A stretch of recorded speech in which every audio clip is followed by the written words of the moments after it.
Morning student, welcome to class 8th. In previous class we read about we hear sound through our ears. Today I will teach you amplitude, time period of frequency of a vibration. Amplitude यानी आयाम, time period and frequency vibration की. We have learned that the to and fro motion of an object जिसको हम vibration कहते हैं, this motion जिसको हम कहेंगे oscillatory motion यानी दोलनशील गति, मोशन गति. You have already learned in earlier classes about the oscillatory motion. हमने आगे के क्लासेस में ऑसिलेटरी मोशन पढ़ चुके हैं. इसके टाइम पीरियड को the number of oscillations per second oscillation number क्या कहलाता है? Frequency of oscillation. और फ्रीक्वेंसी हर्ट्स में दिखाई जाती है. इसका सिंबल HZ है. फ्रीक्वेंसी एक HZ की 1 ऑसिलेशन पर सेकेंड होती है. If an object oscillate 20 times in 1 second तो व्हाट वुड बी, इसकी फ्रीक्वेंसी कितनी होगी? You can recognise many familiar sound without seeing the object producing them. How is it possible? कैसे? These sound must be different to enable you to recognise them.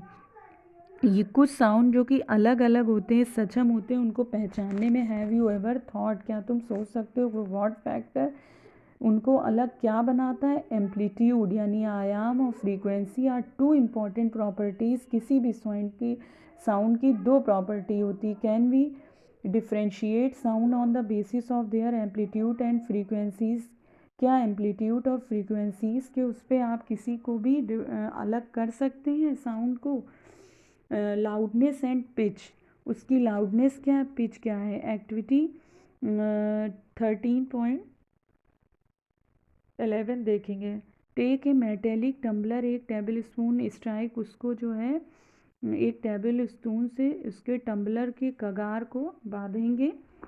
Here the sound produce, वहाँ पर एक sound produce करेंगे. Now bang the spoon on the tumbler and hear the sound produced again. यहाँ पर हम देखेंगे कि उस स्पून को हम टम्बलर पर बांध देंगे and hear the sound produce, फिर वहाँ पर एक प्रोड्यूस करेंगे साउंड को. इज़ द साउंड लाउडर, जो कि बहुत तेज़ होगा जब टम्बलर स्ट्रक हार्ड, जब उस पर मारेंगे हम कस के.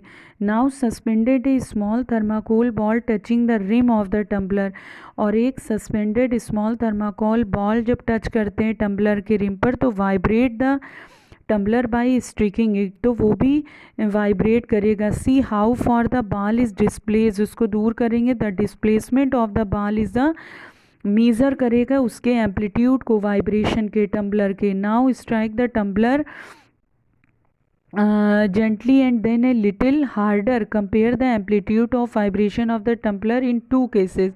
In which case the amplitude harder? The loudness of sound depend करती है उसके जो loudness होती है एम्पलीट्यूड पर. when the amplitude of vibration अगर लार्ज है तो साउंड हमको प्रोड्यूस बहुत तेज़ सुनाई देगा. when the amplitude अगर स्मॉल है तो साउंड हमको कम सुनाई देगा. Compare the sound of baby with of an adult. अगर एक बेबी का साउंड हम सुने तो इस देयर कोई डिफरेंस सुनाई देगा? कोई डिफरेंस होगा. Even if two sounds are equal loud they differ in same way. दोनों में इक्वल लाउड होगा लेकिन सेम अलग वे में. Let us see how. The frequency determine करती है उसके पिच को साउंड के. If the frequency of vibration की अगर हायर है तो हम कह सकते हैं साउंड उसका श्रिल करेगा and as a higher pitch होगी. If the frequency of vibration की अगर लोअर है तो हम कह सकते हैं कि साउंड भी उसका लोअर पिच होगी. फॉर एग्जांपल एक ड्रम वाइब्रेट करता है लो फ्रीक्वेंसी के साथ तो therefore it produces low pitch sound होगा. Other hand whistle has a high frequency and therefore produce करेगा हायर पिच को. ऑडिबल एंड इनऑडिबल साउंड यानी तेज़ सुनाई देना और अश्रव्य यानी सुनाई देना और ना सुनाई. We know that we need a vibrating body for the production of sound. Sound को प्रोडक्शन के लिए सबसे ज़्यादा ज़रूरी है कि बॉडी हमारी वाइब्रेटिंग हो. Can we hear the sound of all vibrating bodies. क्या हम सभी तरह के वाइब्रेटिंग बॉडीज़ के साउंड को सुन सकते हैं? The fact is that sound of frequency less than about 20 vibration per second can not be detected by the human ear. Such sound जिसको हम कह सकते हैं इनऑडिबल। अदर साइड अगर फ्रीक्वेंसी का साउंड हायर होगा 20,000 वाइब्रेशन पर सेकेंड से तो उसको हम also not Audible, human ear में नहीं सुनाई देगा। इस प्रकार फॉर ह्यूमन ईयर के लिए रेंज ऑफ ऑडिबल फ्रीक्वेंसी रफली 20 से 20,000 हर्ट्स होनी चाहिए। ठीक है। नॉइस एंड म्यूज़िक क्या है? वी हियर डिफरेंट टाइप्स के साउंड हमारे चारों तरफ होते हैं। क्या हमेशा ये अच्छे साउंड होते हैं? दस ये साउंड समटाइम्स कभी कभी डिसकम्फर्ट हमारे लिए होते हैं। कुछ साउंड प्लीजेंट होते हैं हमारे कान को, कुछ नहीं होते। Suppose construction work is going in your neighbourhood, अगर कंस्ट्रक्शन का काम हो रहा है तो sound coming for the construction site pleasing. Do you enjoy the sound producing by horns of buses and trucks? ये साउंड जो बसेस और ट्रक्स के हो गए ये अनप्लीजेंट होंगे जिसको हम नॉइस कहते हैं। On the other hand you enjoy sound for musical instrument, अगर म्यूज़िकल इंस्ट्रूमेंट के उससे करेंगे तो वो हमारे म्यूज़िकल साउंड होंगे जिसको हम अच्छे से सुनते हैं। Noise pollution you already know, हम जानते हैं एयर पोल्यूशन को presence of unwanted gases and particles in air जिसको हम कहते हैं air pollution.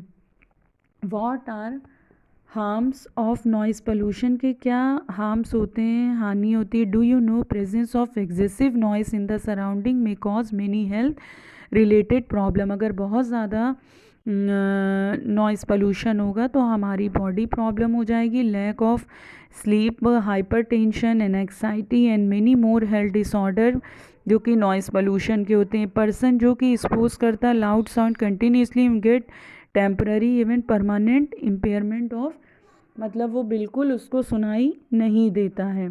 You understand children? I hope you all understand. We will continue next topic in next video. Okay, thank you children's.